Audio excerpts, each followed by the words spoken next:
छोटी बहन के यहाँ पुत्र का जन्म हुआ, उसने अपने पति देव के द्वारा उस बच्चे को अपनी बड़ी बहन धुंधली के यहाँ पहुंचा दिया। और जब बच्चा धुंधली को मिला, धुंधली ने अपने जमाई को धन आदि देकर कहा किसी से कहना मत, उसे विदा कर दिया। और धुंधली ने एक दासी से कहा जाओ महाराज जी से जाकर कह दो कि आपके यहाँ पुत्र का जन्म हो गया। इस तरह से आत्मादेव शर्मा जी बड़े प्रसन्न हो गए, खूब दान पुण्य आदि किया। 12वां दिन हुआ, बच्चे का नामकरण किया जा रहा था। धुंधली ने कहा 9 से 10 महीना मैंने पेट में रखा, नाम आप रखोगे, ऐसा नहीं होगा। वे आत्मादेव शर्मा जी ने कह दिया तुम ही बता दो क्या होगा। बोले मैं इसका नाम रखूंगी। बोले रख लो। तो धुंधली ने कहा मेरा नाम धुंधली, तो मेरे पुत्र का नाम होगा धुंधकारी। भक्त तो धुंधली कहते हैं धूल को, और धुंधकारी कहते हैं सदैव कष्ट देने वाला। हमारे धर्म शास्त्रों में वर्णन है, जिससे कि गरुड़ पुराण के अंदर भी 12वें दिन ब्राह्मण का सूतक खत्म हो जाता है, 13वें दिन क्षत्रिय का सूतक खत्म हो जाता है, 15वें दिन वैश्य का सूतक खत्म हो जाता है, और 30वें दिन शूद्र का सूतक खत्म हो जाता है। तो 12वें दिन बच्चे का नामकरण हुआ। क्यों हुआ? क्योंकि ब्राह्मण थे। अब जिस गाय को फल खिलाया 3 महीने में गाय ने भी एक सुंदर बालक को जन्म दे दिया। बच्चा था तो पूरा मनुष्य की भांति, पर कान थे गाय के भांति, इसलिए बच्चे का नाम गौकर्ण जी रखा गया। जैसे कि रावण के भैया थे जिनका नाम था कुंभकर्ण, कुंभ मतलब मटका, कर्ण मतलब कान, मटके से कान वाला। इसी तरह इनका नाम हुआ गौकर्ण जी महाराज। अब तो सब जगह यही कानाफूसी हो रही है। जय हो आत्मादेव शर्मा जी का भाग्य। संतान नहीं तो नहीं थी, अब संतान हुई तो पत्नी ने भी छोरा दे दिया और गौ ने भी छोरा दे दिया। अब तो दूर दूर से लोग उस बच्चे को देखने के लिए आ रहे हैं। समय आने पर जब दोनों बच्चे बड़े हुए तो उन्हें गुरुकुल में भेजा गया। गौकर्ण महाराज जी तो विद्वान पंडित बने, पर धुंधकारी बना चोर। एक दिन धुंधकारी ने अपने पिता से कहा धन दो। अब इतना धन लेता था, इतना खर्चा करता था। अब तो पिताजी ने कहा मैं तुझे एक फूटी कौड़ी नहीं दूंगा। इसने पिताजी को पीटा और जितने बर्तन ठीक रहे थे घर के वो ले जाकर बेच दिए। अब तो आत्मादेव शर्मा जी परेशान हो गए, रोने धोने लगे और पुनः आत्महत्या करने के लिए जा रहे हैं। पहले आत्महत्या क्यों करने जा रहे थे? बोले संतान नहीं थी। अब आत्महत्या क्यों करने जा रहे हैं? बोले नालायक बच्चा पैदा हो जाएगा। इसलिए हमारे संत कहते हैं जननी भक्त जन जो नहीं तो बांझरे जो। हे बच्चे को जन्म देने वाली औरत, अपने पेट से अगर जन्म देना ही है तो भक्त को जन्म देना, नहीं तो पूरी जिंदगी बांझ रहना। इस तरह से जब आत्मादेव शर्मा जी आत्महत्या करने के लिए जा रहे थे, उस समय गौकर्ण महाराज जी ने कहा पिताश्री आत्महत्या करने से अच्छा है कि आत्मा राम भजेतम, भगवान का भजन करो, भगवान के भक्तों का संग करो और भगवान की कथाओं को श्रवण करो, इसमें कल्याण होगा। सुंदर ज्ञान का उपदेश देकर पिताजी को मन में भेज दिया। आत्मादेव शर्मा जी ने संतों का संग किया। आत्मादेव शर्मा जी संतों का संग कर कर भगवान की कथाओं को श्रवण करते थे। समय आने पर आत्मादेव शर्मा जी ने अपने पंच भौतिक शरीर का त्याग कर दिया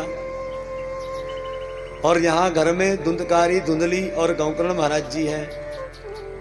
एक दिन धुंधकारी ने अपनी मैया से कहा बता पिताजी ने जो धरती में जमीन में धन का गला गाड़ा था कहाँ है? बोले बेटा नहीं है। तो इसने अपनी माँ को पीटना आरंभ कर दिया। अब तो गला दबा दिया, ऐसा गला पकड़ लिया महाराज। धुंधली ने सोचा ये तो मुझे ऐसे ही मार देगा, इस दुष्ट से अपना पिंड छुड़ाना चाहिए। धुंधली ने कहा बेटा अभी रात्रि हो रही है, सवेरा होने दे, मैं तुझे बताऊं कि धन का गड़ा कहां जमीन में है। तो धुंधकारी ने कह दिया बता देना, नहीं तो मैं तुम्हें मार दूंगा।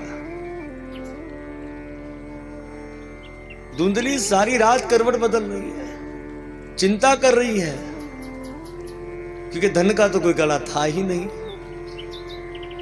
तो धुंधली को जब चिंता में नींद नहीं आ रही थी, अच्छा चिंता में भी नींद नहीं आती और चिंतन में भी नींद नहीं आती।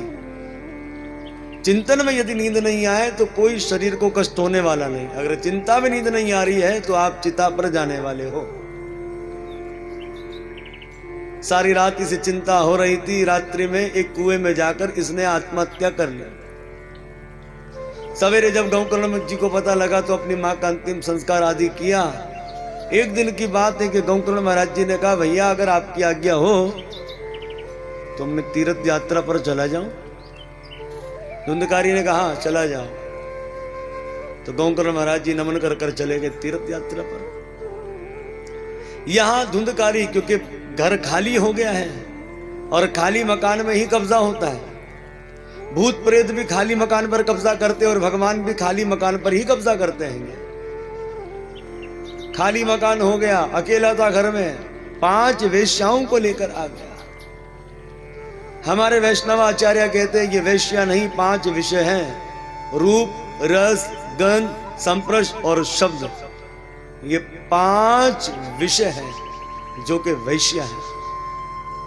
आंखें रूप मांगती है, जीभा रस मांगती है, नासिका सुगंध मांगती है, कान शब्द मांगते हैं और त्वचा संप्रश मांगती है। ये 5 विषय हैं जो कि 5 वैश्या जिसे कहा गया है। इसलिए हमारे परम पूज्य परदादा गुरु सरस्वती ठाकुर जी कहते हैं इन 5 विषैले सांपों के दांतों को तोड़ दो। बोले इससे क्या होगा? बोले अरे सर्प का जहर दांत के अंदर होता है, जब तुम इन सर्पों के दांतों को तोड़ दोगे, सर्प डसना नहीं छोड़ते, डसेंगे पर जख्म हो जाएगा, जहर नहीं होगा। तो कैसे इनके दांत तोड़े? बोले भगवान के भक्तों का संग करो, हरे कृष्ण महामंत्र का जप करो, भागवत गीता इन ग्रंथों को श्रवण करो, तब जाकर इन सर्पों के दांत टूटेंगे। इस तरह से धुंधकारी 5 वेश्याओं को लेकर आ गया। धुंधकारी चोरी करता था और सारा धन भक्तों वेश्याओं को लाकर देता था। एक दिन राजा के यहां बहुत बड़ी चोरी करी, वेश्याओं को धन दे दिया।